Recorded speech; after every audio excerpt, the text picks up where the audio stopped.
Thanks again for everyone joining in today. I'm going to be talking to you about journey realizing the power of Ultimate Frisbee, starting one all, and tell you a little bit about where we are today. Let me just share my screen. For those of you who don't know me, I'm Varsha. I'll tell you a little bit about myself. I'm an engineer by degree, and after which I did my master's in photojournalism. I worked for 2 years after that in journalism and film in India, and I kept flitting from one story to another. But my heart was not really in the stories. In 2012, a close friend of mine convinced me to play frisbee, and I used to keep making fun of him. What is this game frisbee? What do you do with the frisbee? And why do you wake up so early to go play anyway? At that time, my lifestyle was such that I used to work really late into the nights, and early mornings was not my cup of tea. But I went one day in 2012 at 5 o'clock in the morning to Cubbon Park, and 2 months straight after that, I went every single day. And that was when this addiction to the game started. This joy of chasing a plastic disc got us a bunch of random people together, and they became my team and my extended family very soon. We were soon introduced to the larger Ultimate Frisbee community in India. Ultimate Frisbee, for those of you who don't know about it, is a self-refereed and mixed-gendered sport, and it's played that way even in the highest levels of competition. There is something called a spirit circle in the game where uh, teams from both sides come together and talk about the game and what happened after the game is done. The concept which it's basically to leave all everything that happened on the field and leave as friends. This Ultimate Frisbee community in India and abroad is a very open and inclusive community where nothing else mattered except for except your love of the game. You could call anybody anywhere in the world, you still can, and tell them that you're coming over for a game and they'd be happy to have you. No age, no gender, no caste, no religion, no socio-economic background. Everybody is equal on the field. So soon I was drawn to telling these stories that the sport was throwing up. Stories of friendship and hard work and courage that I was witnessing all around me. I couldn't concentrate on other commissioned work because everything started revolving around Ultimate Frisbee. In 2015, while this was happening, the first officially selected team from India was going to World Championships in London. And I decided that I was going to document their journey. And this was a turning point in my life. So the film that changed everything, Strength of the Pack. I just want to share the trailer of the film with you.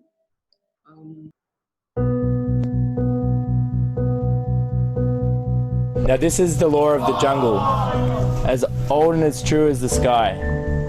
And the wolf that shall keep it may prosper, and the wolf that shall break it must die. As the creeper girdles the tree trunk, the law it runneth both forward and back. For the strength of the pack is the wolf, and the strength of the wolf is the pack.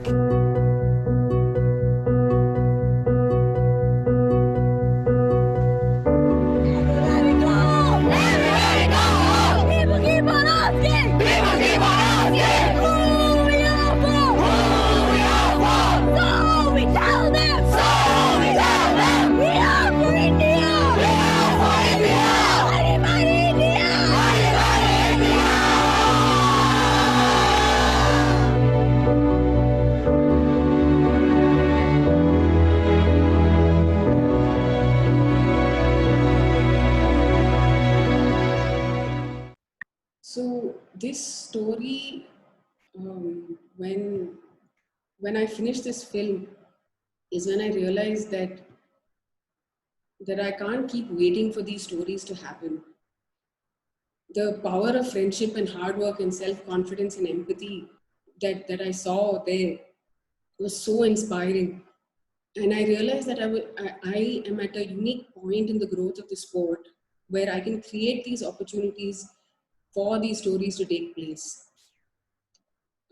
Along with three of my friends who were in the same heads at that time, we started One All. Just 1 second.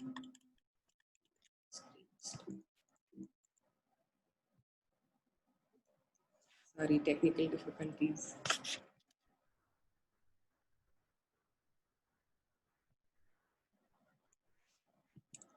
Yeah. So here are my founding members.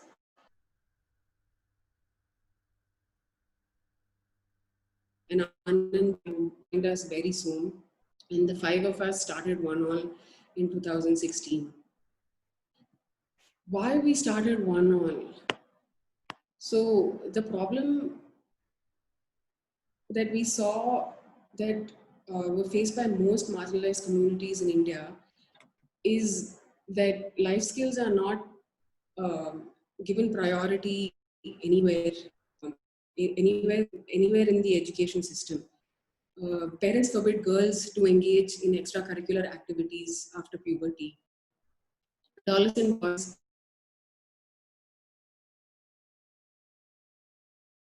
they require guidance that they lack at school and at home.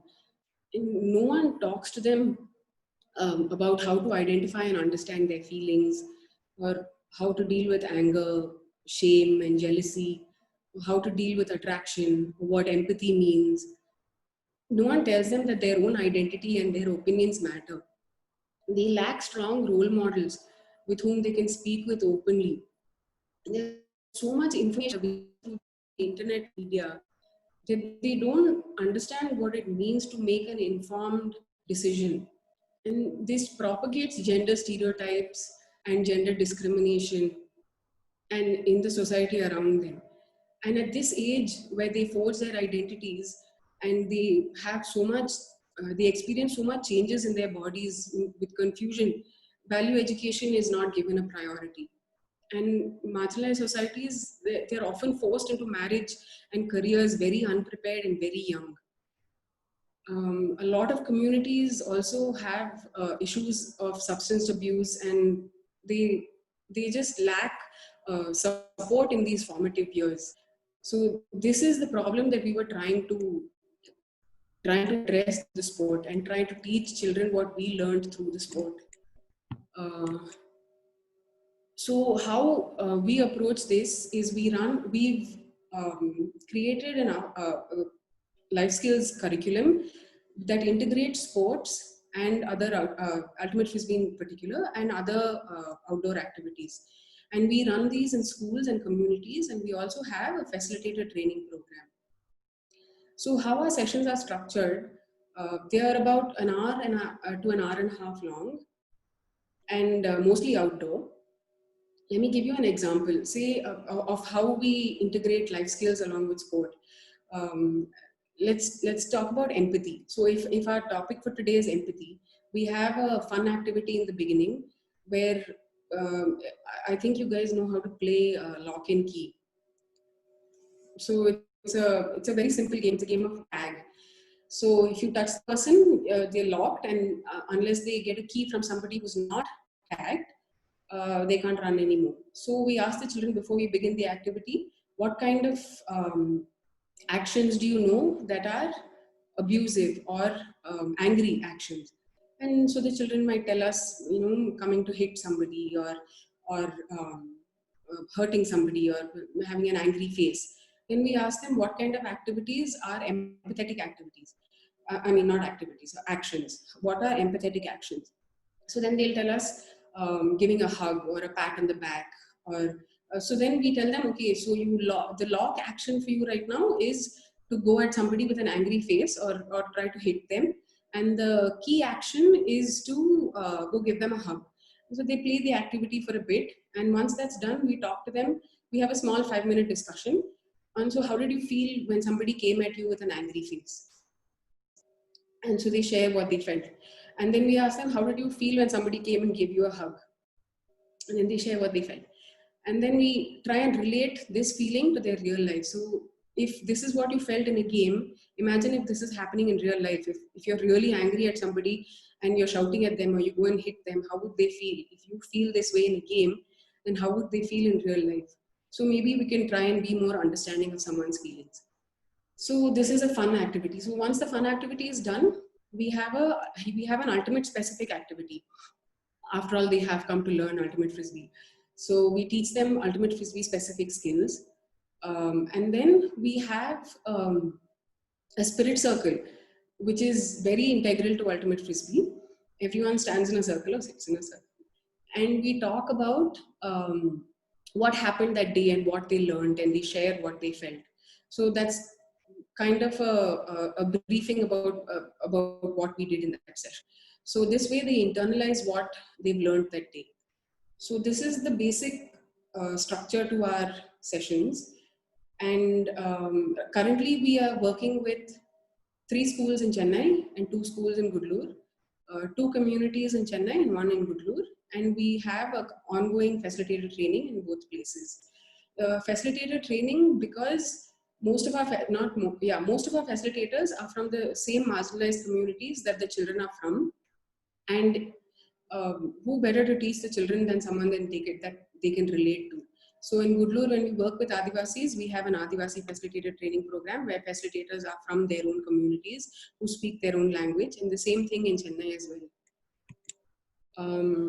So our curriculum is not one for all, but we understand the context that we're working in, and we tailor our curriculum to that context. So in Chennai, gender stereotypes are very prevalent. There is a lot of domestic violence. There's anger management issues. People don't empathize with others' feelings. Whereas in Gudlur, the Adivasi people face a lack of self-confidence because they've been oppressed their whole lives. There's been a weakening of community togetherness because they've had people, non-tribals coming and settling around them, and they've been exposed to a new way of life.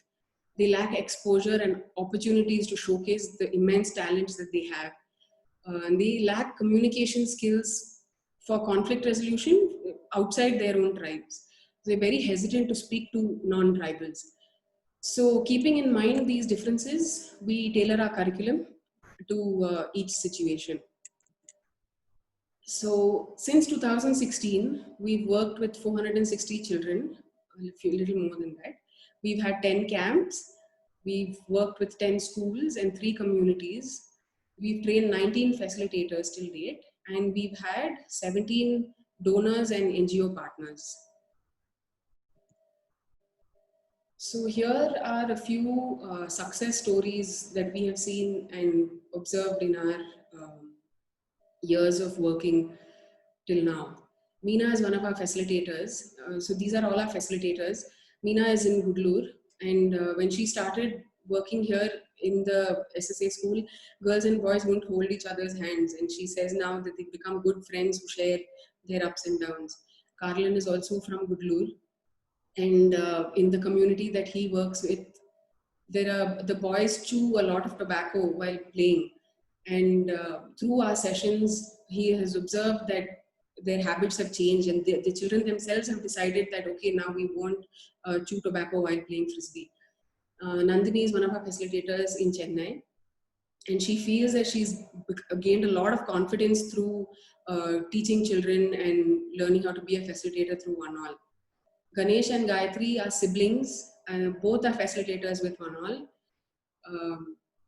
Ganesh is very comfortable doing everything. He's represented India many times. But he was very uncomfortable in the beginning with his sister wearing shorts because it's just not accepted in the fishing community that they're from. And through the exposure of frisbee and One All, Ganesh understands now, and he even fights for his sister's rights with his family and the community.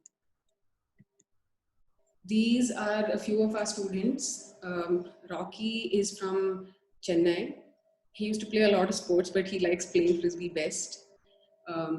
Janani is also from Chennai, and she was a very angry young girl, and she has become much better now and understands that her angry words and aggression will hurt her friends.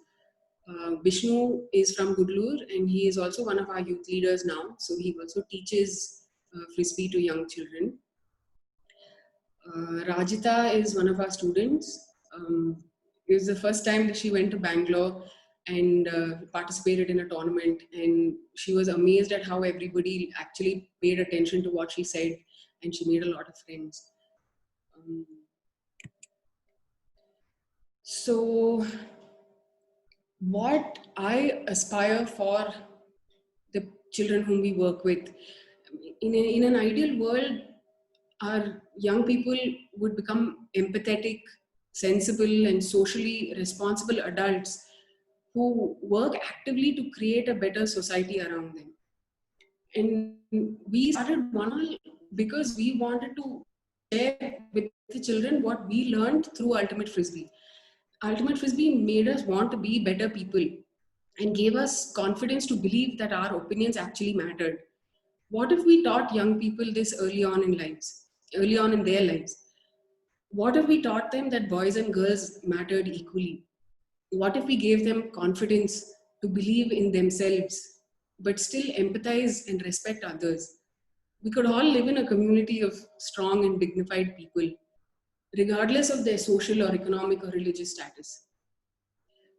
I want to see youth who are self-confident yet considerate, strong yet open to change, and graduating from basic education with employable skills, who learn how to differentiate between misinformation and information. And I want to see young people from our program in every Ultimate Frisbee national team that represents the country. I want to see our children go to the Olympics whenever that happens. Ultimate Frisbee is on the way to Olympics. I want our facilitators to get so invested in our program that they recruit youth leaders and they want to start centers in different places and they take the initiative themselves. But while we were doing all this, COVID happened. And in March, even before lockdown, we suspended all our sessions. We taught our facilitators and children about the disease and safety measures. When we realized that the communities didn't have rations in Chennai, our youth leaders helped collect information, which helped us coordinate with other NGOs and the government to provide rations in Chennai. We started online facilitator training. And when we realized that our marginalized communities didn't have access to masks, we created a supply chain of masks to also give income to our local tailors in Chennai. And the way we did this, and I have to give credit now to some of my Acumen fellows and the Acumen team who helped me and one all come up with this process of assessing whether we are actually relevant and the work we're doing is relevant. So assessing the need of the beneficiaries is the first thing. The needs have definitely changed right now. Then figuring out, are we equipped to fulfill that need? Do we know how to do that? If we don't know how to do that, can we learn that? Or can we partner with others who do know how to do that? Then we conduct a program to implement what we feel is the need. And then we monitor and evaluate the progress or the impact, and then it goes on in a cycle. So this is the model that we've been following right now.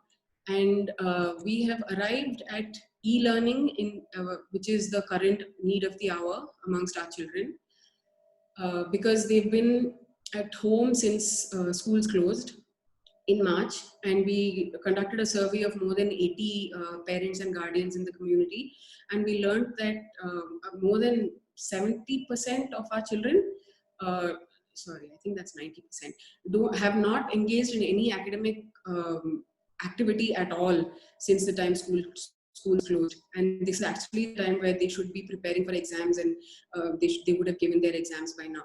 So we started e-learning to give them some help in academics so that they stay at the same level. We don't want to teach them new things. We're not teachers, but we can try and help them stay at the same level and be in touch with what is going on at school. our life skills curriculum, we modified into e-learning textbooks that we can send through the phone for them to have in touch with life skills. And we also partnered with another organization in Chennai to provide fun physical activities for the children as well. We started this in May, and we've got a really good response. We evaluate our program every 2 weeks, this e-learning, and we get feedback from the students and the parents. And these are a couple of quotes from our feedback sessions. Just give you 2 minutes.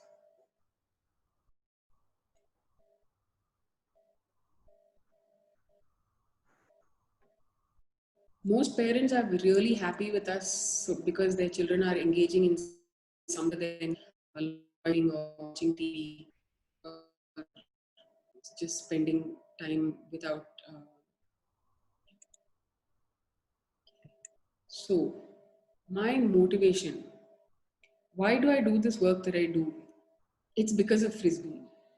I've always been drawn to telling people stories, and this joy that I experienced because of this game made me part of a larger community of people from various backgrounds, and it was this joy that was uniting people.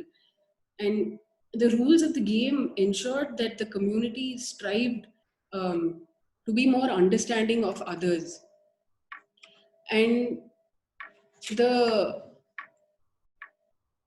it's the joy on the children's faces as they play is what keeps me going, and the friendships forming and the stereotypes being broken are just a few things that come along the way. And it's really hard in the current situation to see us program adapt to no sports, but I feel this will definitely pass, and we can't be physically distant from each other forever. um, we will be able to play again. We will be able to teach children values through the sport again. But until that time comes, we will adapt. We will not lose this relationship that we have built with our communities and the children. And we'll engage with them in any way we possibly can. Even if we lose all our donors or supporters, we will find a way to fundraise. And there are people who are willing to give us a small amount every month, and we will weather this storm. And we will build a community who support us and come out of this stronger. That's all I have to say for now. If you all have any questions at this point, I'm happy to answer.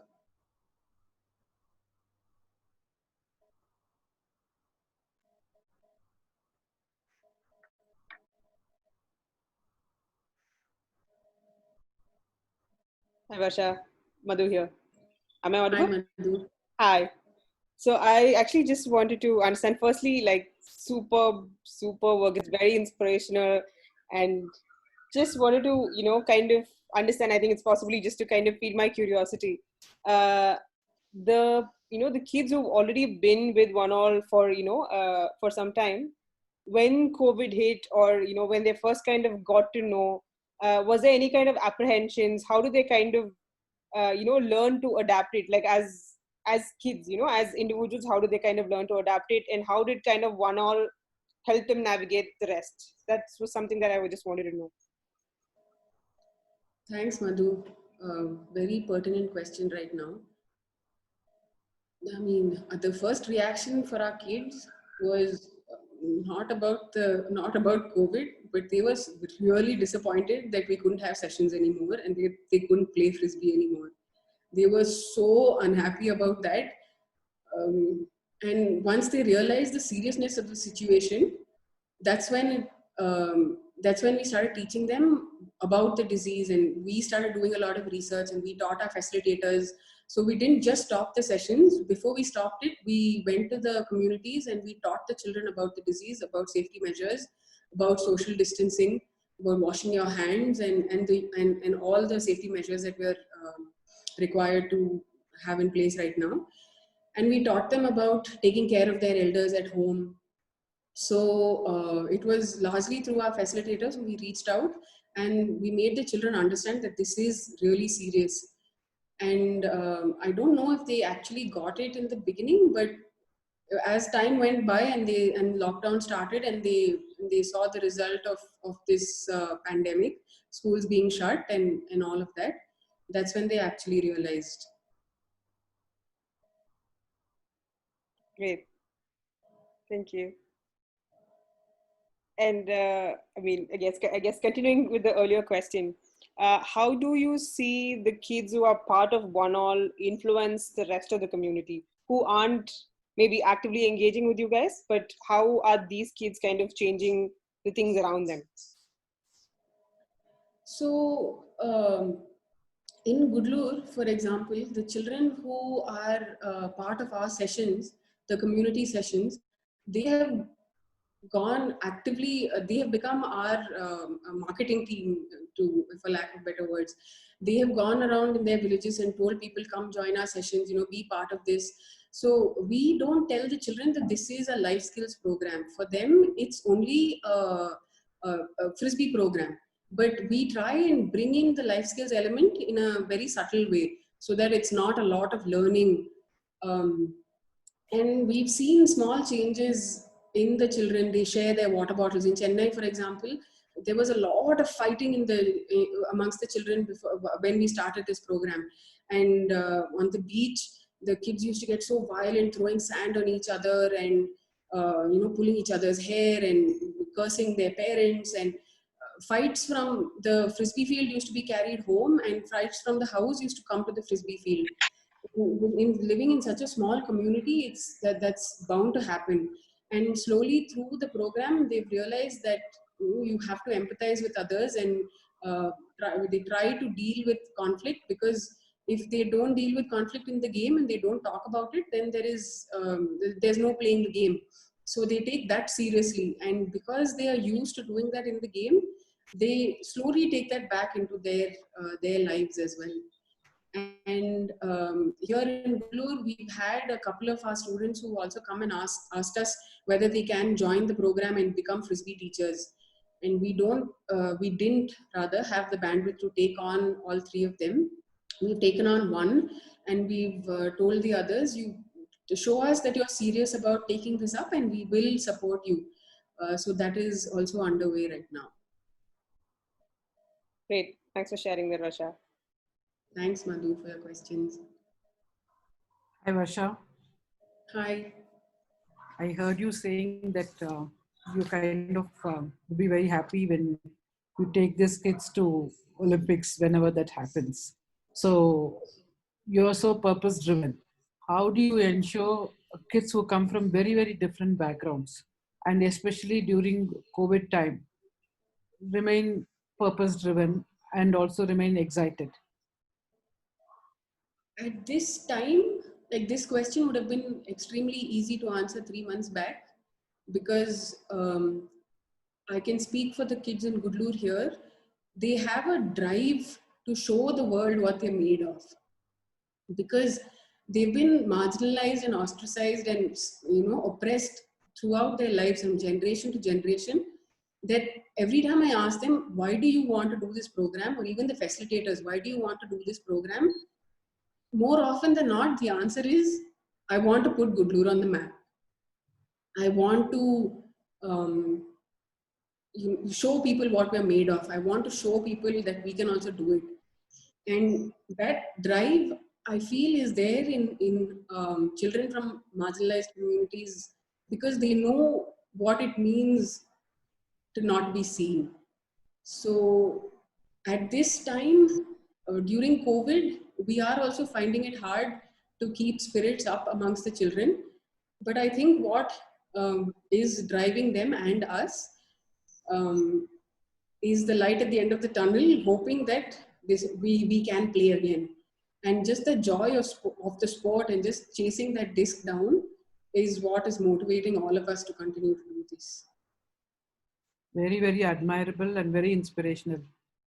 And it's not easy, because it's during these times, I think people can go astray because there are various problems other than just money. because there's health and there are other issues. Just keeping the whole team together and you all trying something innovative is very, very laudable. Good work. Thank you. Uh, Ramdas uncle has asked, what's the difference between working with urban children and Adivasi children?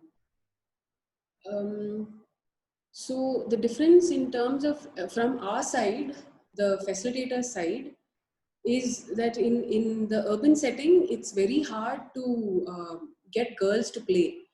There's a lot of resistance from parents to send girls out to play. Whereas in the Adivasi community, that resistance is not there. Girls come out and play as much as the boys. In fact, we almost have a 50-50 ratio here in Gudlur. It's almost 50-50, not fully. But in Chennai, that is harder. And also,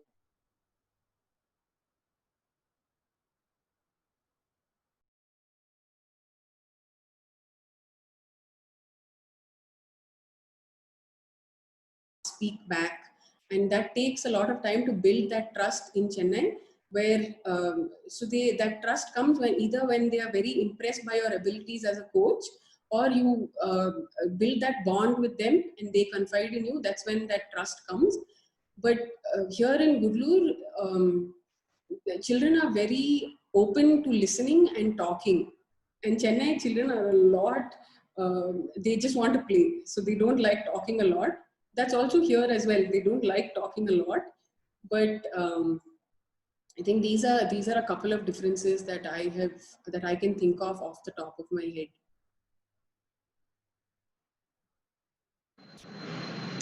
Hey, Varsha, KD here. Hello, am I audible?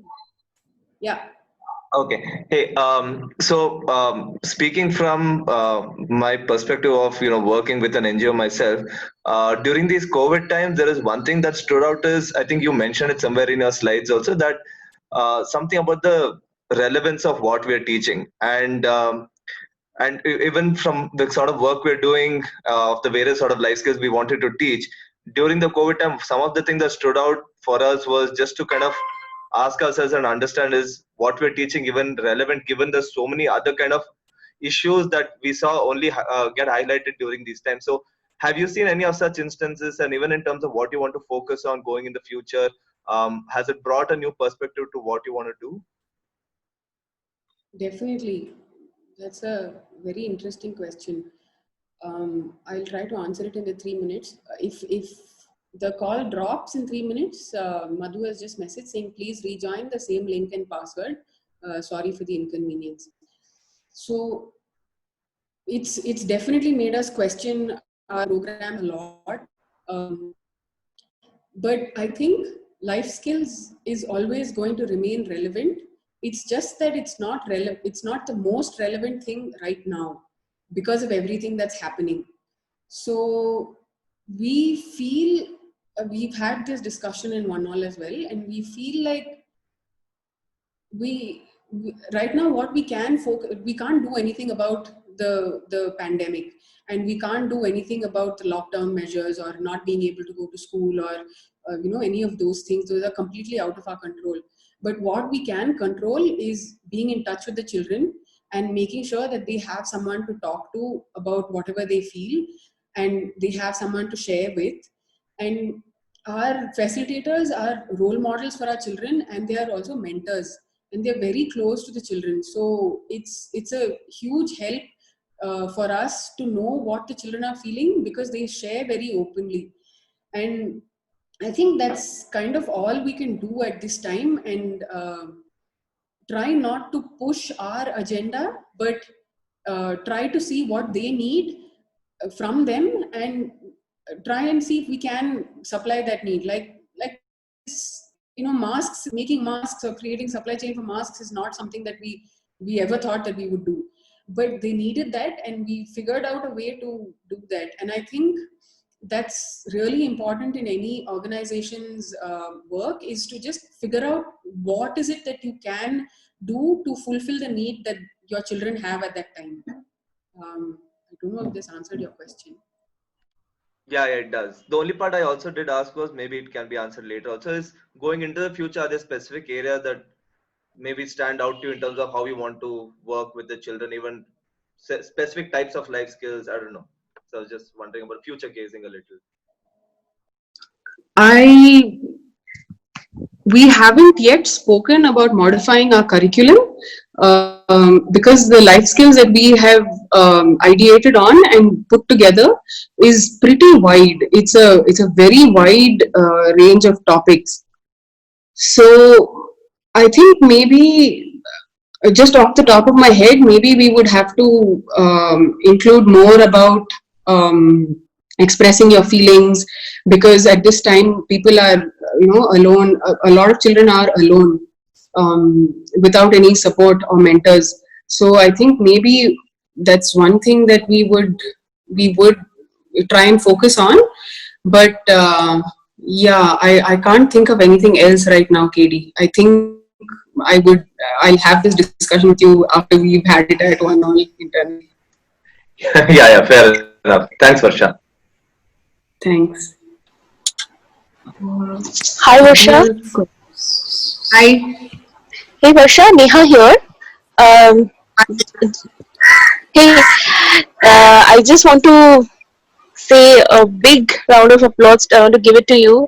You all are doing a fantastic job, and I'm really taken away with the concept, with the thought that you shared. And I really feel, Varsha, this should be taken more wide across beyond Chennai and Gudlur.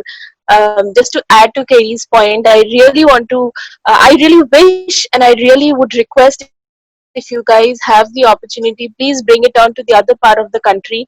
I think this is something which really needs to go out big and to a lot of kids, where it is, people should know, kids should know, they should be in a place that they can decide, they can learn these things. So what is your thought in this, Varsha? How are you planning to take this? That's a very good question. I wish I could snap my finger and this would just be played everywhere. No, Varsha, I really think it's really needed, trust me. Because Yeah, the I way mean, you spoke about breaking stereotypes and all, I think this is really needed. I mean, I feel, Varsha, it's not just Gudlur, the entire India map should go global.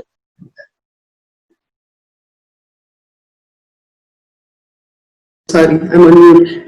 Thank you so much, Neha. Sorry, I just had some technical difficulties, so I had to join with my No computer. problem. No problem.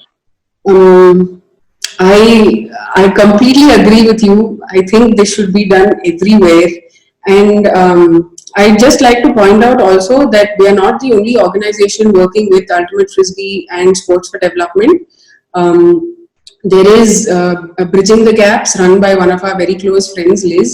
They are also working with sports and Ultimate Frisbee and Sports for Development. Katie's organization, Just for Kicks, is also doing this. There is another organization called Ultimate Peace, which is working in at the Israel-Palestine border. They're doing amazing work, bringing together people from extremely conflicted zones. So the power of this sport is definitely realized by the people who are playing it, and if they can, they are doing something about it. So if we had more support and more facilitators, and we could train a lot of people to do this, we definitely would. And we want to, and we're definitely heading in that direction, I feel. So it's just a matter of time. Hi Varsha, it's just Kriti here. And this sort of takes up from what you've already just mentioned, that if you had more support, there could be so much more that you could do. So one thing you mentioned was more facilitators. So can you just tell us more about that? And also, what are the other ways for people like me who don't play frisbee as often, unless we are in a particular place at a particular time? So what can we do to support the work that you guys are doing? Thanks, Kriti.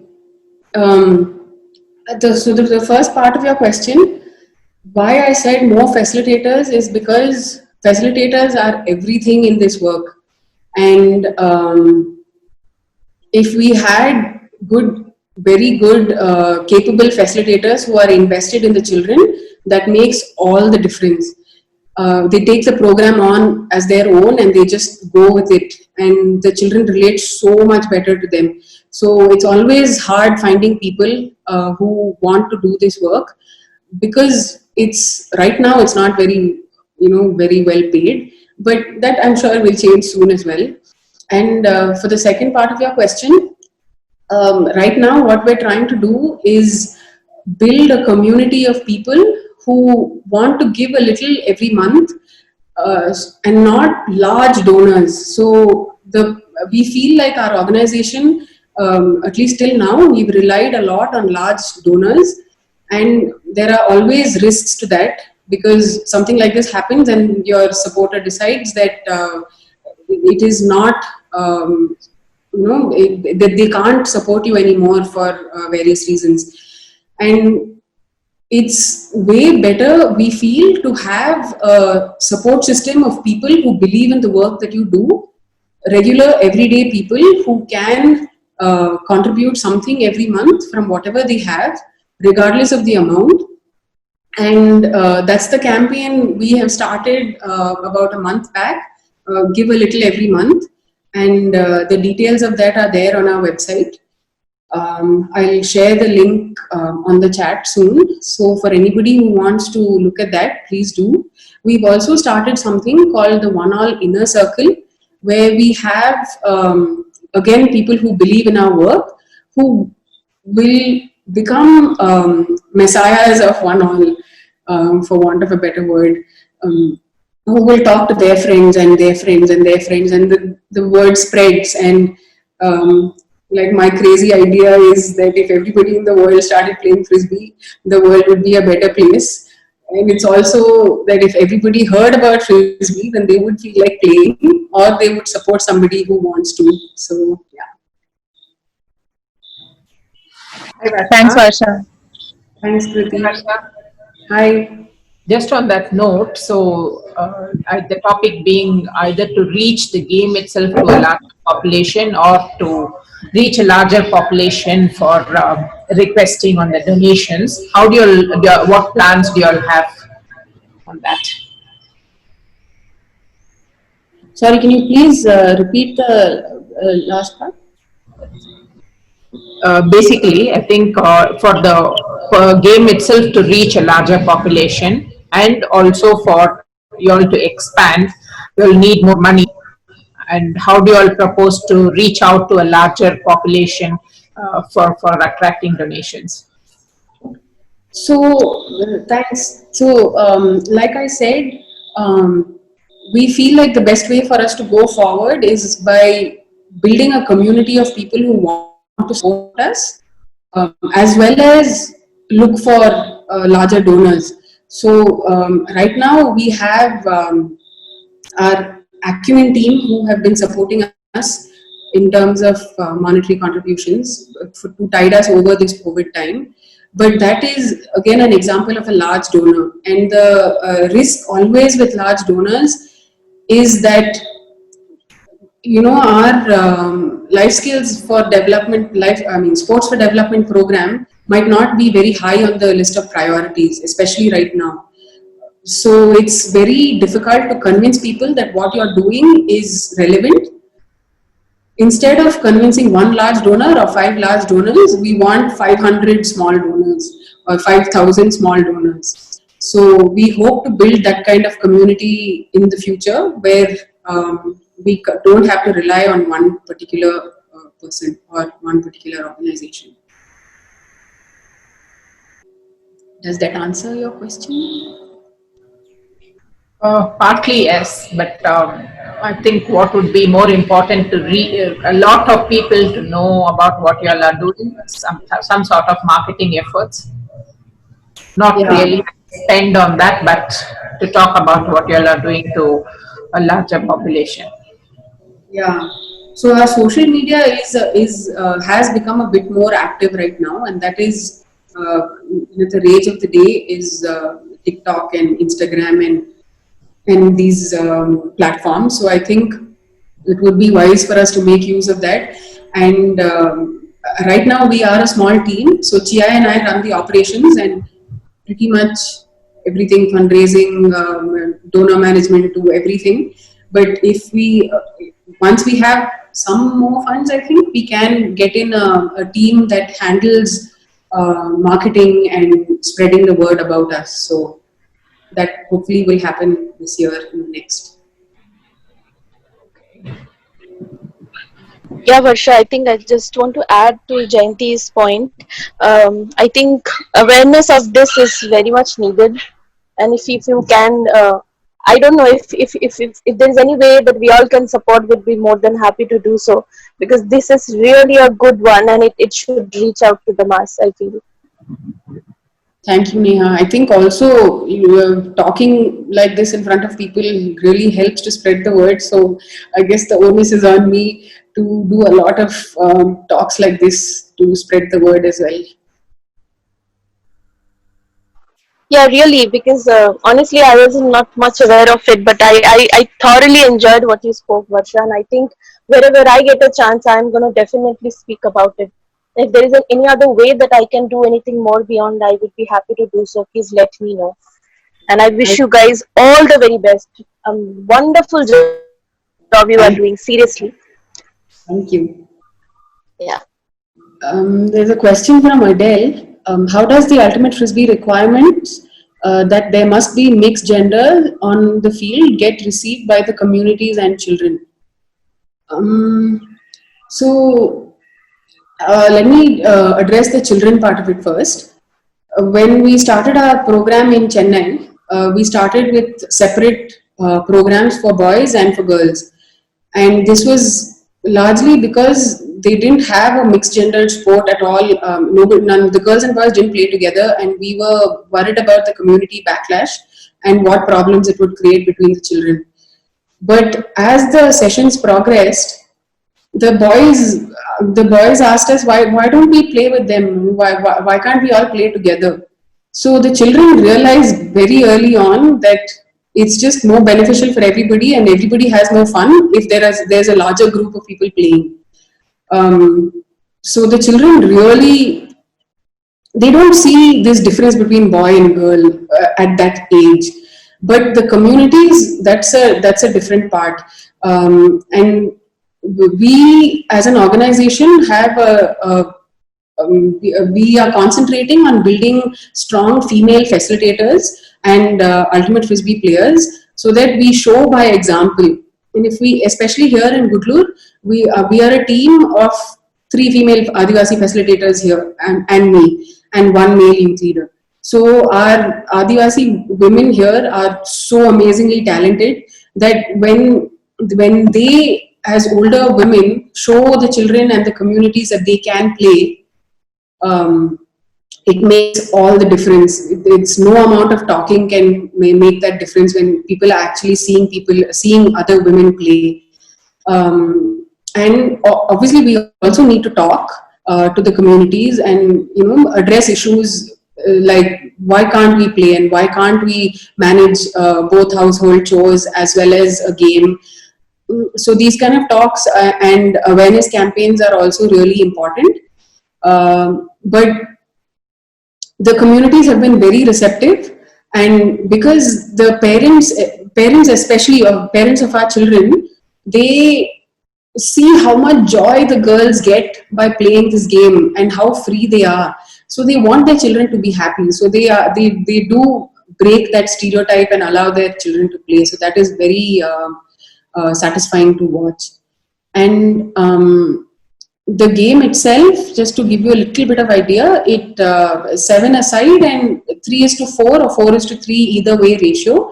So even in the highest levels of competition, that's there, and they see that on TV, on YouTube, and on Sports Center, and in the US, there is a league that is also played where women are playing, and the kind of videos that you see from there, and it's a very athletic sport, and it's very photogenic. So people are diving all over the place and laying out and falling in the grass and jumping over people, and it looks so exciting that it's like, oh wow, if she can do this, maybe I can also do this. And yeah, that's been our experience till now. Thanks, Adele, for your question. I hope I've answered it. Varsha. Hi, it's Soumya from Stray Dogs, Delhi. Hi, Soumya. I just had a question because I've heard a lot about your documentary. And so I wanted to know if it was possible to see it on any platform, or because I think it's, yeah, I mean, I've heard a lot about it. So, yeah. Yeah. Thanks, Soumya, so much for joining in and asking me again. I know I'm sorry I haven't responded to your question earlier. You have asked me this before. It is available online, but not for public viewing right now because I mean, it's just a personal thing of mine that I'm not satisfied with how it's turned out. So I just want to keep editing it and make it better and redo the music and all those things. But I will send you a link to watch it, and I will do that today, so you can see it. Thanks a lot. And I think another thing I wanted to say, as you know, people were saying that how we can also spread Ultimate, like we need to also spread as players Ultimate throughout the world. I think there are two things I wanted to say on that point. I have one concern personally as to, if we were to, if Ultimate was to develop more and too fast, I personally have a fear of, maybe the sport losing some of the aspects that we love so much, like self-referee and and the spirit of the game and things like that. As we see, advisors coming in and on some of the competitions. So this was one point, and the other point I wanted to mention was I think it's very important, these discussions, like the talk that's happening right now, thanks to Airbenders, so that also all the Ultimate players know about what you are doing and how you're able to use the sport, because I think all of us players can also be very good, ambassadors for the work you do and other NGOs. So it's great that you took this, you got to speak today. And so I would really encourage you to do it more, or even write through UPAI so that more people within our community know about it. Thank you, Soumya. Those are really good points. And I completely agree with you that, if it just keeps spreading without a focus on the spirit of the game. I didn't touch upon the spirit of the game in this talk because I didn't want to make it all about just about the game. But I think our SOTG committee is doing an amazing job trying to ensure that the spirit of the game is maintained. For those who are not aware of this, there are codified rules in the rules of Ultimate Frisbee that says that the basic joy of sport is not nothing comes at the cost of the basic joy of sport for anybody, and fair play is highly regarded in this game. And even at the highest level of competition, the World Championships, there are spirit rankings apart from just the winning and losing, where each team ranks the other team on 5 categories of spirit, which is fair play and body contact and fouls, and there are many topics that they rank each other on. And I think this is really important to have the game taught correctly and the spirit not be lost at the cost of winning the game. And like you said, it is the responsibility of the players to do that, and to everybody that they're teaching, that they don't just teach the rules of the game, but they also teach them about spirit. So thank you so much, Soumya. I just want to add one quick point about the documentary. The little bit that you did show us right now, I mean, that gave me goosebumps when everybody started cheering India, India. So I think you should just go ahead and share it with everybody, because I am sure it would give goosebumps to everybody who sees it. So I think you should just do it. Yeah, I think you might be right. It's been 2 years since I finished it, and I still haven't put it out there. Maybe it is time that I just put it out, and especially now at this time, when everybody is just sitting at home and looking for things to watch. Maybe it is a good time to just put it out there. Thanks, Madhu. You're welcome. I think you have a couple of more questions. One from Harsh and one from Tanik. I hope I got the name right. Yeah, Tanik asks, will or are you working to connect the communities you guys are building in India to the larger Ultimate Frisbee community around the globe? Good question. Right now, we are working to connect the communities that we're working with within the other communities in India, which basically means that we are making Ultimate Frisbee teams that can go and participate in national level tournaments. Last year, we had 2 teams from Gudlur participating in the tournament in Bangalore, where they were exposed to 24 other teams from Bangalore. And that was an amazing experience. And we've also had 6 girls from Gudlur, really talented Adivasi girls, take part in the under 24 women's team selection, the National Indian under 24 Frisbee team selections. And just the fact that we went for selection was such an amazing thing. 2 of them got through to the final round and they went all the way to Delhi. It was the first time that they'd gone in a train. So these are small, they were taking it in baby steps. It is going to be hard for them to get into a national team, but there are definitely efforts being made. In Chennai, Rocky, one of our youth leaders, he is part of Airborne, which is a club team in Chennai. And he has been, so it's easier for the children in Chennai to be part of the Ultimate Frisbee community there. The children from our Domikuppam program have also gone and played in a couple of organized tournaments, hack tournaments, which means they're mixed team tournaments, and they got a lot of exposure through that as well.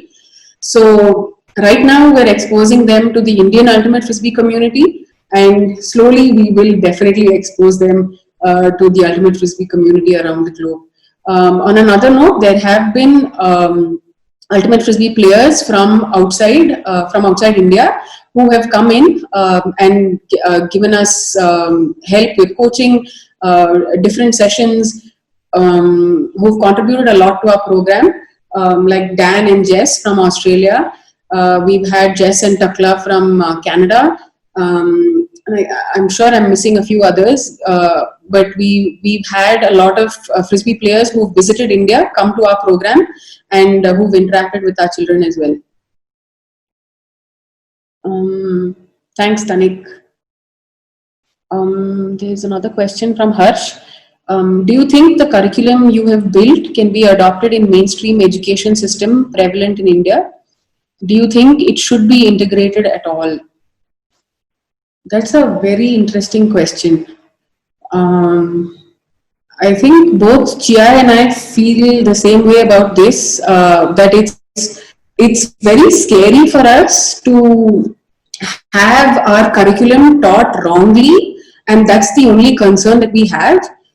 If at all, I feel like it should be adopted in the mainstream education system, but correctly, with the right kind of teaching and the right kind of training, because this game can lose its spirit very easily if it's not taught the right way.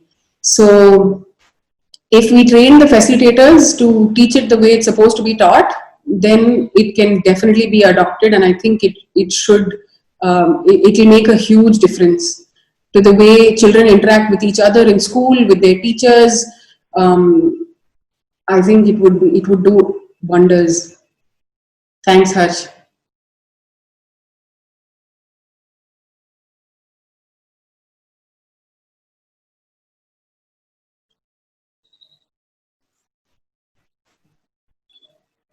Hi guys, do we have more questions for Varsha? If not, I think we've taken, yeah, okay, there we go. Varsha, the last question, sorry. Yeah, hi, this is Bunisha. Hi, Bunisha. Yeah, Varsha, I just wanted to ask you one question. This is a kind of personal, I should say. Did you observe any kind of personal change when you drive towards this Frisbee and this program? Like anything which made you feel like, okay, this is my passion and this is what I'm going to do. Like, did you felt anything? Like any personal change have you observed?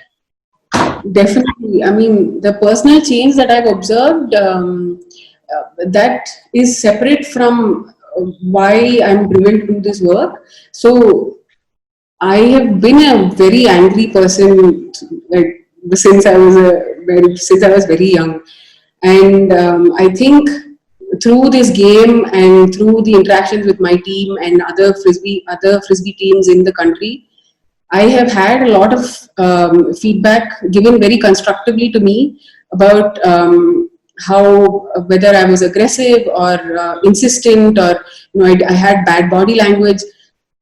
So I used to always think that if my intentions were good, that my actions were acceptable, and I didn't realize that nobody can see your intentions. They are only going to see your actions. So it was a long process of change, and it took me a long time, but I feel like I am a calmer person now, and I don't react so strongly and so immediately to things that annoy me or I feel are wrong. So that is a really big personal change that I feel has happened. And in terms of something that I've seen that drives me to do this work, I think it's that everything about the sport inspires me. The people who play it, the kind of stories that come out from it. I have played on 2 national teams. The first Indian women's national team that went to London, and I was an alternate on the team that went to France as well in 2017. And I've coached the under 24. I've been an assistant coach on the under 24 women's team this year, and our tournament got cancelled because of COVID, but that's besides the point. But through all these experiences on these teams, and my own club team has made a huge difference. It's all these stories, inspiring stories that you see, and I'll share the link of my film with you, and you know what I say, what I mean when I say that everybody, there are so many stories of struggle. There are girls, one of my friends in Ahmedabad, Nimisha, in the beginning when she used to play in Gandhinagar, she used to fight with her parents every day to go and play, and she used to travel 2 hours by road to just go to a ground, to an accessible ground. And there are so many inspiring stories like this, that she was supposed to get married, she fought with her parents, and now she's an ultimate frisbee coach and she works in decathlon.